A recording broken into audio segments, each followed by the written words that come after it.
Kita buka dengan informasi pertama, Saudara. Komunitas Aceh Jokowi Amin Kuat atau KAJAK dan seluruh organisasi sayap relawan Jokowi di Aceh menggelar pertemuan silaturahmi di Aula Stadion Harapan Bangsa Banda Aceh Minggu sore 17 Februari 2019. Pertemuan tersebut juga sebagai ajang konsolidasi untuk pemenangan Jokowi Ma'ruf Amin pada Pilpres 2019 mendatang. Konsolidasi seluruh organisasi relawan Jokowi Ma'ruf Amin ini untuk memastikan pemenangan pasangan nomor urut 1 tersebut pada Pilpres mendatang.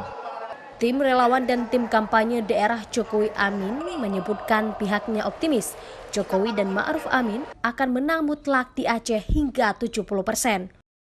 Dalam pertemuan silaturahmi tersebut, tim kampanye daerah Aceh menyampaikan keberhasilan pemerintah Jokowi kepada seluruh relawan Jokowi yang hadir dalam pertemuan tersebut.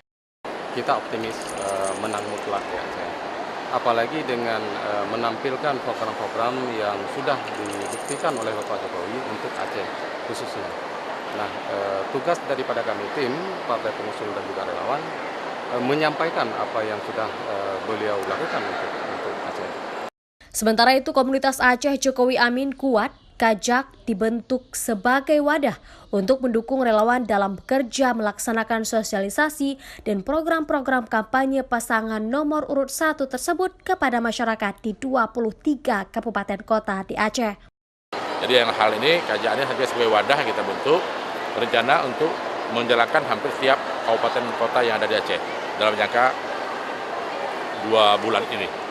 Ya sama, bahkan kita sangat justru mengarahkan untuk bergabung, mengundang relawan semua mempersatukan di misi dan visi akad satu gitu. Dalam pertemuan silaturahmi, relawan Jokowi tersebut juga diisi dengan orasi beberapa tokoh dari partai pengusung pasangan nomor urut 1, termasuk dari tokoh Muslimah Nasional dan Tausiah. Mustajab, Kompas TV, Banda Aceh.